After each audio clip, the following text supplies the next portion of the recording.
अस्सलाम वालेकुम, मैं हूं गुलाम रसूल भट्टी और आप देख रहे हैं मेरा यूट्यूब चैनल। नाज़रीन काम, अचानक बड़ी तब्दीली जो है वो इस वक्त सामने आई है और आर्मी चीफ ने बड़ा फैसला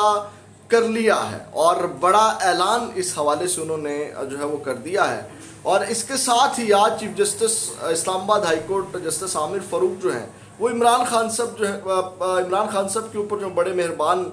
आज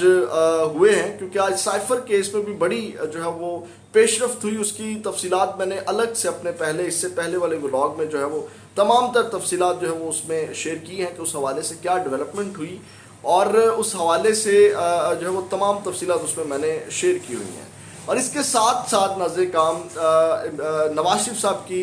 परेशानी में जो है वो बड़ा इजाफा हो चुका है। एक रिपोर्ट की अंदरूनी कहानी आपके साथ शेयर करनी है इस हवाले से। और सबसे पहले जो आज चीफ जस्टिस आमिर फ़ारूक साहब जो है वो इमरान खान साहब के ऊपर मेहरबान हुए उस हवाले से गुफ्तगू करते हैं। एक तो साइफर केस के हवाले से थोड़ा सा मैं आपको बता देता हूँ कि उन्होंने साइफर केस का जो ट्रायल है उस हवाले से जो है वो ट्रायल कोर्ट को ये हुक्म जारी कर दिया है। मतलब ट्रायल कोर्ट में अब इमरान खान साहब का साइफर केस के हवाले से ट्रायल जो है वो शुरू हो गया है और उसके हवाले से 4 अक्टूबर को जो है वो शाह महमूद कुरैशी इमरान खान साहब को अदालत में पेश करने का हुक्म दिया गया है, यानी कि जेल से निकाल के अदालत में लाने का हुक्म दिया गया है। और दूसरी जानिब अब क्या है, जो चीफ जस्टिस आमिर फ़ारूक साहब, आपको पता है कि अक्सर उनकी हिस्ट्री है क्योंकि इमरान खान साहब को रिलीफ देने में जो है वो बड़े कह लें कि सुस्ती का मुजाहरा करते आए हैं, लेकिन आज जो है वो उन्होंने रिलीफ देने में सुस्ती का मुजाहरा नहीं किया। आज उन्होंने खुल के इमरान खान साहब को रिलीफ दिया है। उस हवाले से तफसीलात मैं आपके सामने रख देता हूँ। और अब जो है वो इमरान खान साहब की रिहाई जो है वो बहुत ज़्यादा पॉसिबल नज़र आ रही है। वो किस तरह, ये भी मैं आपके सामने रखता हूँ। सबसे पहले तो ये है कि आज इमरान खान साहब की 9 दरख्वास्तों पर जो है वो उनकी 9 दरख्वास्तें जो है वो दी गई थी और ज़मानत के हवाले से तो वो बहाल कर दी गई हैं, उनको रीएक्टिवेट कर दिया गया है। अब कह लें कि इमरान खान साहब को ये ज़मानतें जो ख़ारिज की गई थी, मुस्तरद की गई थी, ये अदम पैरवी के ऊपर जो है वो केसेस में, मुख्तलिफ केसेस में अदम पैरवी के ऊपर ये खारिज की गई थी। तो लेकिन अब जो है चीफ जस्टिस आमिर फ़ारूक और जस्टिस तारिक महमूद जंगीरी ने जो है वो इस दरख्वास्तों को जो है वो उनकी इस्तदा मंजूर कर ली है, उनको बहाल करने की इस्तदा मंजूर कर ली है। और अब जो है वो इमरान खान साहब की इन तमाम केसेस में जो है वो अब दोबारा हुक्म दिया गया है ट्रायल कोर्ट को मुकदमात का कि आप इनको दोबारा सुना जाए, क्योंकि जो वकला की जानिब से मौक़िफ़ भी अपनाया गया था वो भी यही था कि जो है वो ये जो जल्दबाजी में जो है वो ज़मानतें खारिज की गई हैं, हमें दलाइल का मौका दिया जाए, हमें जो है वो पेश होने का मौका दिया जाए। तो वो अब मौका उनको दे दिया गया है। अब इस सब के अंदर जब ये 9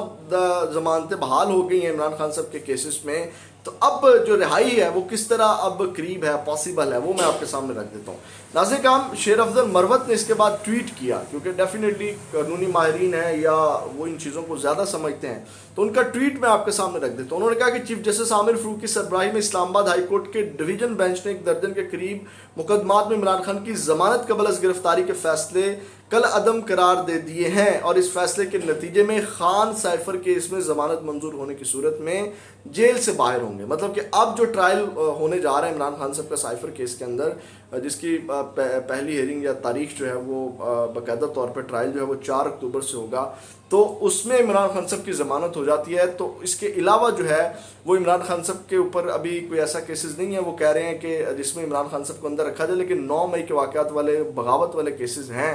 जिनमें इमरान खान साहब को भी अंदर रखा जा सकता है। लेकिन उनकी बकौल जो है वो कि इमरान खान साहब जो है वो साइफर केस में ज़मानत होती है तो बाहर आ सकते हैं। तो ये नाज़रीन काम एक बड़ी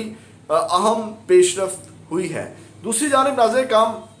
आर्मी चीफ का जो फैसला है, बड़ा ऐलान है, वो आपके सामने रखता हूँ। और फिर जो है नवाज शरीफ की जो परेशानी में इजाफा हुआ वो मैं आपके सामने रखता हूँ। आज नाज़रीन काम, आर्मी चीफ साहब की मुझे बड़ी अच्छी बात लगी। एक तो जो मुसलसल कार्रवाइयाँ की गई, आर्मी चीफ साहब जिसको लीड कर रहे थे, जो माफिया के ख़िलाफ़, मुख्तलिफ माफिया के ख़िलाफ़ एक जहाद शुरू किया था, उसकी 1 महीने की रिपोर्ट जो है वो सामने आ गई। और डेफिनेटली आर्मी चीफ साहब तो खुद नहीं आएंगे, वज़ीर दाखिला जो निगरान वज़ीर दाखिला सरफराज भुट्टी साहब हैं, उन्होंने इसके ऊपर प्रेस कॉन्फ्रेंस की है जो मैं आपके सामने रख देता हूँ। और जो उन्होंने ऐलान किया है, जो उन्होंने फ़ैसला किया है वो बड़ा ज़बरदस्त है। मैं डेफिनेटली मैं अपने प्रिंसिपल स्टैंड के ऊपर खड़ा हूँ کہ آرمی چیف کو جو ہے وہ سیاستدانوں والے کام جو ہے وہ نہیں کرنے چاہیے، لیکن آج مجھے ان کے یہ جو فیصلہ ہے وہ بڑا زبردست لگا۔ وہ یہ ہے کہ سرفراز بھگٹی نے یہ کہی کہ اجلاس میں آرمی چیف صاحب نے گفتگو کی ہے، انہوں نے کہا کہ فوج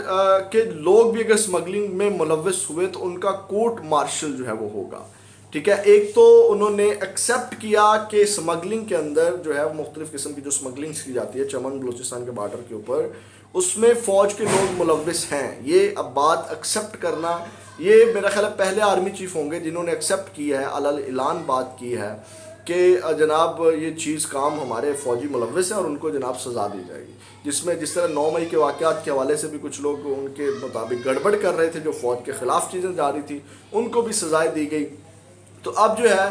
وہ اگر کوئی شخص نے وہاں اسمگلنگ کے معاملات کرنے کی کوشش کی جس میں فوج ملوث ہوئی، فوج کے کچھ لوگ ملوث ہوئے، تو ان کا کورٹ مارشل ہوگا۔ مجھے یہ ان کا فیصلہ یہ بڑا اچھا لگا۔ اب آتے ہیں ناظرین، ہم پوری وہ رپورٹ ہے اس میں بتایا گیا ہے کتنی چیزیں ریکور ہوئی ہیں، وہ بڑا لمبا ہو جائے گا ولاگ، لیکن جو نواز شریف صاحب کی پریشانی ہے وہ میں آپ کے سامنے رکھ دیتا ہوں۔ وہ یہ ہے کہ کل جو مریم نواز نے جلسہ کیا ہے اس حوالے سے بڑی تشویش کا اظہار کیا جا رہا ہے، اور نصرت جوید صاحب نے بھی اس حوالے سے ایک بڑی اہم بات کی ہے۔ سب سے پہلے تو میں آپ کو بتا دوں کہ کل جو مریم نواز کا جلسہ کیا گیا اس حوالے سے نون لیگ بڑی مایوس ہے، کیونکہ جن کے حلقے میں وہ جلسہ کیا گیا ملک ریاض صاحب کے حلقے میں، ان کے حوالے سے یہ کہا جا رہا ہے کہ ملک ریاض صاحب کو ایک گلی ہی ملی تھی جلسہ کروانے کے لیے، وہ کوئی گراؤنڈ جو ہے وہ نہیں بنوا سکے اپنے حلقے میں جس میں مریم نواز جو ہے وہ جلسہ کر سکتی، نمبر 1۔ اس کے بعد جو ہے وہ نواز شریف صاحب کو یہ رپورٹ پیش کی گئی ہے جس میں جو ہے وہ کہا جاتا تھا کہ مریم نواز جو ہے بڑی کراؤڈ پلر ہیں، بڑا کراؤڈ اکٹھا کر سکتی ہیں، تو وہ کوئی لوگ اس طرح اکٹھے وہاں پہ نہیں ہوئے مریم نواز کے آنے کے اوپر۔ اور اس میں بھی آپ کو پتا ہے کہ کل تحریک انصاف کے لوگ جو ہے وہ ماحول دیکھنے گئے ہوئے تھے۔ اور اس کے بعد جو ہے اس کے اوپر جو نصرت جوید صاحب ہیں انہوں نے کہا ہے کہ نواز شریف کو جو ہے وہ اب واپس آنے کا ارادہ جو وہ ترک کر دینا چاہیے، کیونکہ وہ آئیں گے تو ان کے لیے مایوسی ہوگی۔ اب وہ پہلے والے حالات نہیں رہے، اور ڈیفینیٹلی وہ 90s کے حالات نہیں رہے، یا جو ہے وہ 2010 تک بھی ہم کہیں تو وہ حالات نہیں رہے کہ آپ عوام کو جدھر لگائیں عوام لگ جائے گی۔ آپ عوام کو جو بھی جس طرح ابھی انہوں نے ایک وہ بیانیہ بنانے کی کوشش کی، وہ اسٹیج ایکٹریس کو پیسے دے کے جو ویڈیوز بنوائی کہ میاں نواز شریف آئیں گے تو جناب میری خوشحالی آئے گی، تو یہ پہلے چیزیں چل جاتی تھی جب آپ اس طرح لوگوں سے ویڈیوز بنواتے تھے، ریویوز لیتے تھے اور لوگوں سے ویڈیوز بنوا کے جو ہے اپنی تعریفیں کرواتے تھے تو لوگ ان کے اوپر اعتبار کر لیتے تھے۔ تو اب وہ دور جو ہے وہ چلا گیا ہے۔ تو اس حوالے سے یہ ٹیسٹ بھی کیا جا رہا تھا، یہ جو جلسے سٹارٹ کیے مریم نواز، حمزہ شہباز وغیرہ نے، اور یہ ٹیسٹ تھا کہ عوام کا رسپونڈ کیا آتا ہے، ریئیکشن کیا آتا ہے، تو وہ بڑا مایوس کن ہے۔ تو اس حوالے سے اب نواز شریف کی پریشانی میں اس وقت شدید اضافہ ہو چکا ہے۔ تو یہ ناظرین کا ہم اس حوالے سے اہم اپڈیٹ سے اگلی ویڈیو میں آپ کے ساتھ دوبارہ ملاقات ہوگی۔ اپنا بہت زیادہ خیال رکھیے گا۔ اللہ نگہبان۔